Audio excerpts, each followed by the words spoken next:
This is the Thoughtful Travel Podcast. I'm your host, Amanda Kendall of the notaballerina.com travel blog. Every episode I'll share travel tales from several fellow travel lovers, and together we hope to entertain and inspire you, remind you of some of your own great travel experiences, and encourage you to hit the road again soon.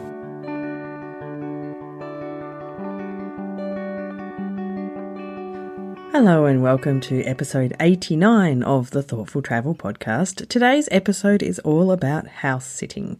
House sitting is something I do try and do as often as I can. It's not that often at the moment because I'm not very flexible with my timing and location and destination and stuff, but it's something that I'd love to do more of in the future. I did do a little stint of house sitting just last year. It was one of those very fortunate timing things. I was headed to Melbourne for the Pro Blogger Conference. And initially I'd hoped to stay with my lovely friend Jules. Hi Jules, I know she listens. But then it turned out to be the exact same time that she was headed up to Sydney with her family. So I ended up being the house sitter instead. And that was nearly as good. I got to feel like I was catching up with Jules, and we did get to catch up on my final night there. They came home from Sydney.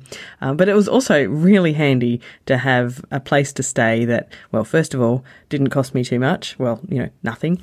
I guess I helped them out a bit by being able to stay in their place while they were away. And, to me, I'm just not a mad keen fan of hotels. And I really love having, a bit more space and a bit more, I was in the local neighbourhood of the suburb where they lived of Melbourne. And that's way more fun to me than a hotel. Anyway, that's my most recent house sit, and I'm hoping to do some more in the future. But before we get on to my guests chatting about house sitting, I have to give a final huge thank you to this month's sponsor, Korea China. That's their final sponsored episode today. So I have to say this has been quite a tempting sponsor for me all month. All this talk about getting an ESL job in China with their help has got my itchy feet much itchier than usual. So, I guess all I have left to say about Korea China today is that if you've wondered about taking off from so-called normal life and trying something different, well, that's exactly what I did, aged 25, when I went to teach English in Japan. And the company which hired me in Japan had a fairly similar setup to what Korea China offer in China, in that they'll help you out with getting the job, getting the necessary visas, figuring out where to live, all that stuff that's pretty tricky to do in a country where you don't speak the language, or like as in China or Japan, you probably can't even read the language. So I had so much fun teaching English, and I fully intend to do it again someday. So I definitely highly recommend trying it out. It's a great way to live in another country for a while and to get to know the local people and their way of life. So apart from Hong Kong, I have still never been to China, so I would love to go. Unfortunately, my son still wants to go to school here in Perth for another 10 years, so I can't. But maybe you can, so you'll have to go for me and tell me how it is, and you can get started to do that by heading to koreachina.com and looking into the possibilities. So thank you on my itchy feet's behalf. Now, getting back to the house sitting topic, it's very, very fitting that this episode will go live while I'm travelling in Japan, because that's during that time I will have a house sitter looking after my own home and my two beautiful cats. And, in fact, that house sitter is my very first guest in today's episode, Pam Lynch. So I have known Pam for a few years, and when we caught up recently, I asked her how she's enjoying her house sitting lifestyle. Well, to start with, I'm really loving it, really enjoying the lifestyle. It's probably not for everyone. Basically, I sold my house, put the money away, but now I'm just house sitting. And I've been doing that for about 8 months or so now, and absolutely loving the lifestyle. Mainly because I'm getting to see lots of different areas that I've never even explored before. I've lived in Perth over 50 years, and there are certain areas that I've never even been to. Mm-hmm. And I'm getting the opportunity now to explore them and find areas that I never knew existed. One good example where I am at the moment, I've found an awesome walking track and training track down where I am at the moment in Rockingham, which I always thought was dead flat.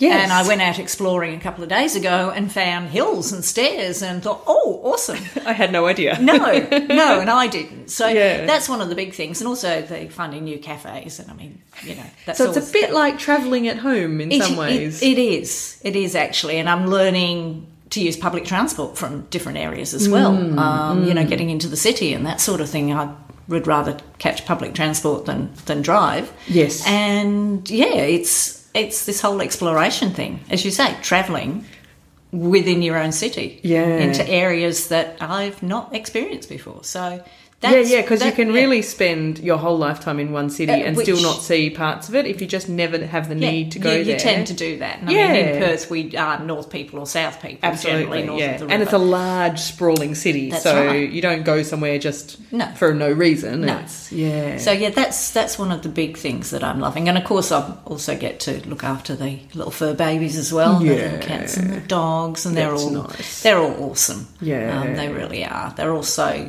lovely, and it's so nice for them to be able to stay in their own environment when the owners are away, rather than have to go into kennels or catteries and that sort of thing. Yeah. So, it's fabulous for the owners, both from their pets being, much happier and just having someone in the house. That's it. Yeah. And it's nice from my perspective as well. I'll come home after a day out or a few hours out and you've got these little dogs or whatever, all happy joyous and happy to see you. Cats are a different matter. They sort of somewhat aloof, but but it's still lovely to sit there at night reading or watching TV and stroking the cat. They'll come up and sit on your knee. Yeah, so you have company. You do. Yeah, you do. And somebody to talk to. Let's face it. Absolutely, I talk to my cats a lot. Yep. And do you imagine that in the future you might try house sitting overseas as well? Definitely. That is on the books for hopefully next year, another 12 months or so. Mm-hmm. And I want to look at house sitting anywhere. The UK, Europe, New Zealand is high on the list as well. Oh, fabulous. I can see I'm just going to run out of years, This is a big problem. It does mean, if you house sit overseas, you don't have the flexibility to travel maybe as much as you would. Mm-hmm. But you can base yourself in an area for a couple of weeks and go out for day trips and that sort of thing. So, and you get that local experience. That's right. It's like Airbnb on steroids. Yeah. You can go shopping. You meet the neighbours. Most cases I meet the neighbours. And some of them, most of them have been absolutely awesome. So yes, I definitely intend to travel with them. Yeah, because that would be awesome in a foreign country to be meeting the neighbours and stuff. That's it. Yeah. So, I've seen some nice ones pop up in the south of France and Spain, I think, was one I saw the other day as well. So. I know. I follow a couple of house sitting, organisations on Twitter, and sometimes I see these amazing house sitting opportunities come up, and I think, wouldn't that be nice? There will come a time. There will come a time when I think I could imagine doing as I say, just that. It's not for everyone, but I'm loving it. I really am. I can see. Absolutely. Do you have any tips for people who want to become house sitters? Like, I think I imagine it's hard to get the first gig. You need some kind of momentum. It can be. I think one of the big things is not restricting yourself to a certain area. I'm pretty flexible. At the moment, I do like to stay within within an hour and a half of Perth, simply for family reasons, that sort of thing. Yeah. But so many people tend to restrict themselves to a specific area and a specific time, whereas I'm flexible in that regard, and treat the place as you would treat your own. Yes. Hopefully you would treat your own. Yes. Nice manner, as well as your own or better. Yeah. And always try and meet the homeowners and let them meet you before. That's going to be a little bit difficult going overseas. But at least a video Skype so you can get a real sense of the people. You do. Yeah. You get a feeling for people. I'm very much looking forward to seeing where Pam ends up on her house-sitting journey over the next couple of years. I can imagine she'll have some really exciting and interesting stays. Goodness knows where they'll be around the world. But in any case, thanks, Pam, for taking good care of my house. I know in advance that you will be. And thanks for giving my cats lots of cuddles. It's nice to know that you've got someone at home looking after your home and pets. So on to my next guest today, another house sitter, and her name is Becky Livingston. I have had her as a guest on the podcast before, but not for a while. We chatted last year about many things, including her house-sitting experiences. She had spent over 2 years wandering the world, and most of that time was house-sitting. And in fact, she had even come all the way to Bunbury, which is a country town 2 hours south of here, to house-sit. It's kind of, a place nobody knows about otherwise. So it was so funny when Becky said she'd been house-sitting in Bunbury. But unfortunately, we didn't know each other back then, so we didn't get to meet in person. But in any case, I asked Becky to tell me a bit more about her house-sitting experiences. What I liked about it, there was never this whole mad scramble. Okay, I'm here for 4 days. Then I put my stuff in my bag. Then I got to get to the airport or the train station. You could actually really, really relax. And obviously, the longer a house sit, the better, I think. Because you could really, I called it gentle travel. Oh, that's a lovely term for it. Yes. Yeah, and I just felt very gentle. And I just thought this. And I did go to India on that trip, and I went with a company called Intrepid, and they're great. I thought, okay, because I didn't want to go to India on my own. Fair enough. But it was mad. I loved it, but it was like, holy shit, compared to the gentle travel house sitting moments, it would have been insane. Know. Yes, I know. And actually, I'd left Melbourne, I'd gone to India, and then I was coming back to Tasmania to do a 2-month house sit, and I just couldn't wait. And this house sit in Tasmania was out of this world. Whereabouts in Tasmania was it? I love Tassie. Well, just south of Launceston. Oh, whereabouts? What town? Devon Hills. Oh, okay. I know the area reasonably well. There's actually a little town called Perth. Yes. Little town called Evandale. It was very close to Launceston Airport. Oh, okay, yeah, I know. Oh, wow, fabulous. And every home had acreage, and there was this house on the hill. I mean, before you house sit, you do Skypes with people, and, you do all this correspondence because, of course, for them, they want to know who they're going to hand their keys over to, of right? Course. And their beloved dogs and cats or whatever, yeah. Exactly. So I knew the home looked gorgeous because I'd seen pictures, but, I mean, it was just so beautiful. It was, talk about grateful, so grateful that I'd done this, and this view that went on forever. And I like my own company too, right? So I really liked being on my own there. Yes. And it was, I came to call it gentle travel just because it felt very, well, it's as close to home as you're ever going to get, right? Yes. That sounds perfect. Oh, I loved it. I loved it. And absolutely. I had some wonderful house sits in the States, and with the, and then as time went by, I would go back. Some people would ask me back, right? Could I go again? Right. I had one instance where I was house sitting in Berkeley in California for these friends. I sort of knew the woman, because I talked with her very briefly, and she knew I was house sitting. She said, we're going off to India. She was married, her husband was Indian. And we're going off to India. Would you like to house it? And I'm thinking, yeah. This California, in San Francisco, I'm there. Yes, amazing. and I get off the plane, and she announces, she says, Rajiv's visa hasn't come for India. Oh, no. And this is like, they were supposed to go the next day. Oh, no. No, I think they were supposed to go 48 hours. And I'm like, oh, my God. So what I thought was going to be this house sitting ended up being this sort of house sharing. Oh. And I remember initially thinking, damn, I kind of got quite into I was looking this. forward to this, yes. I know. But you know what? It was fantastic. Of course it was. Yeah. Lovely. We ate meals together, and I go, it was just great. It's like, that's the classic thing about traveling, right?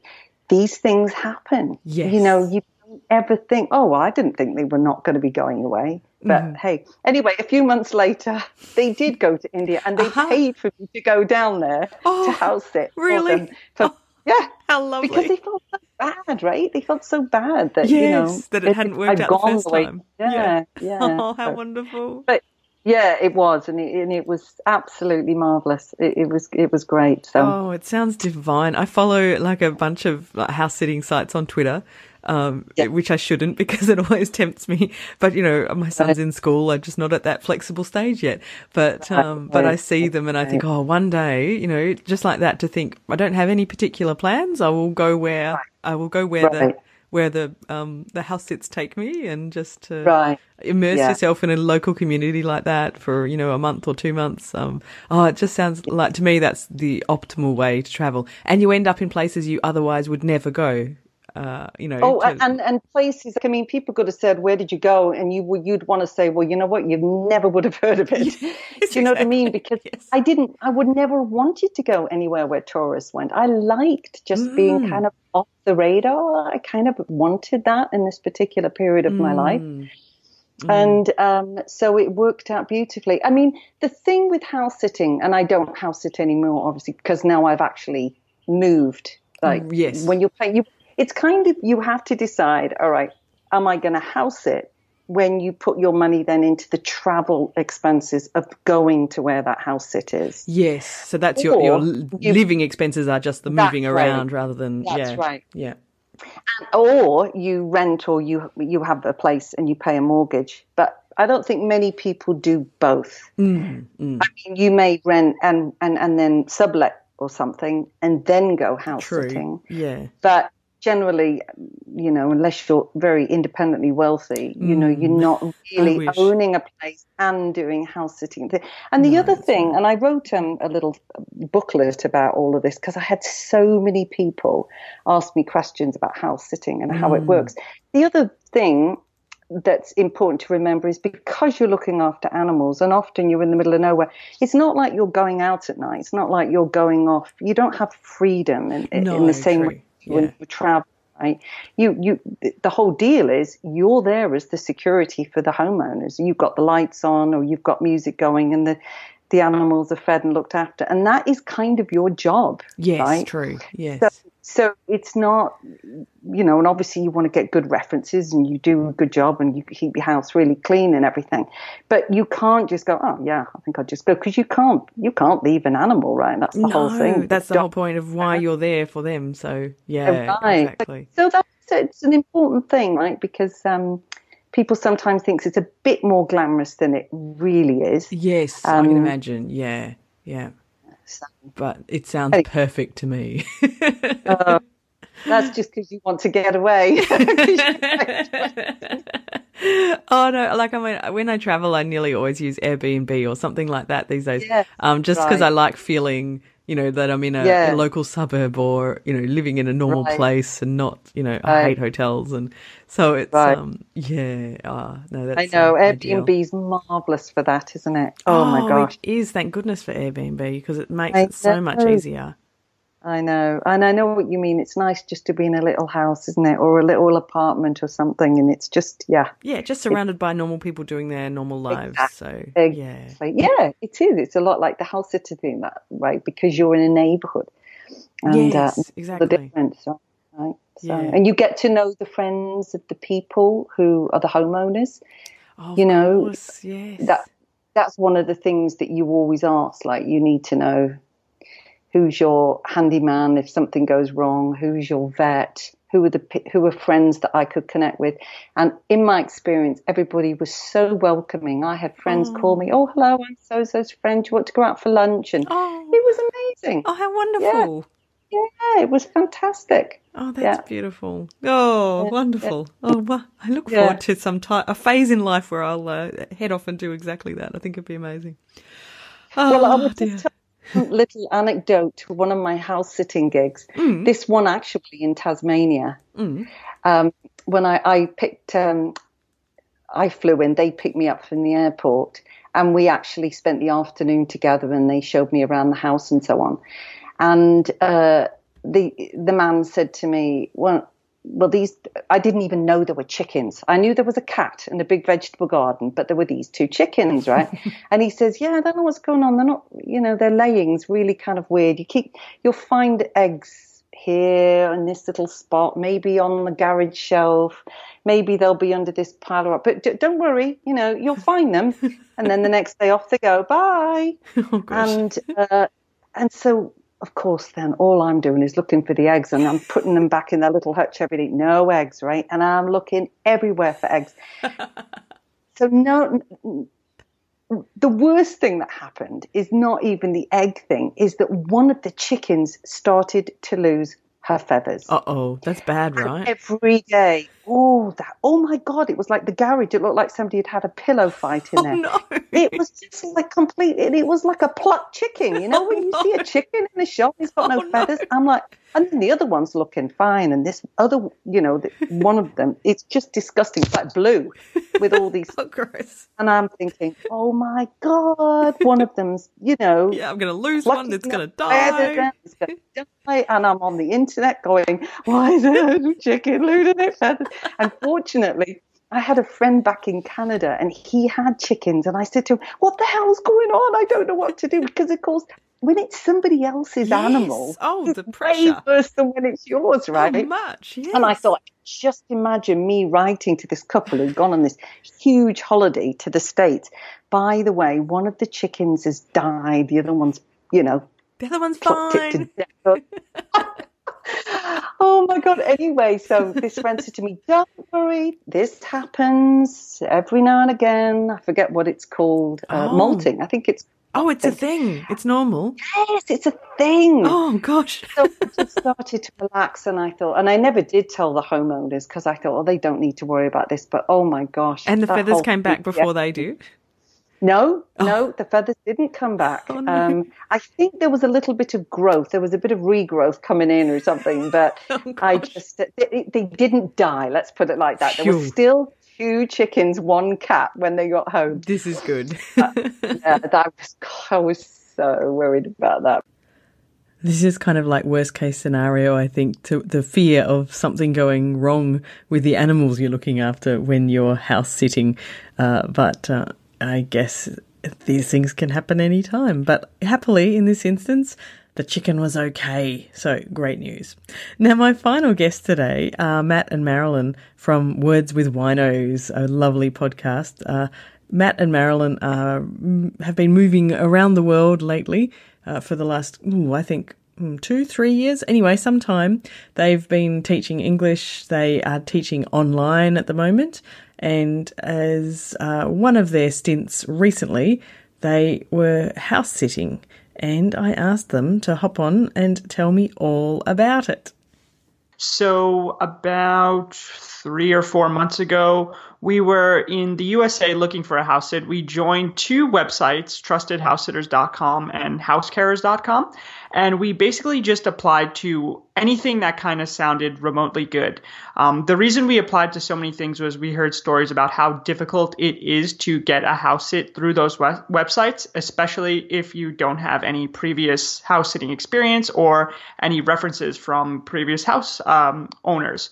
So it was definitely a challenge to get a house sit at first. It took over a month to really find something that worked for us because we were looking for long-term things. We were in the USA. We were looking to go either to South America or Europe, and we didn't really want to go for a week or a weekend. So we were looking for something basically for about a month or more.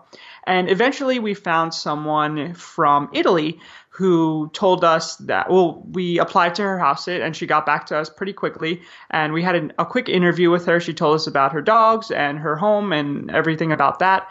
And we got the house sit. She told us right away, I really like you guys.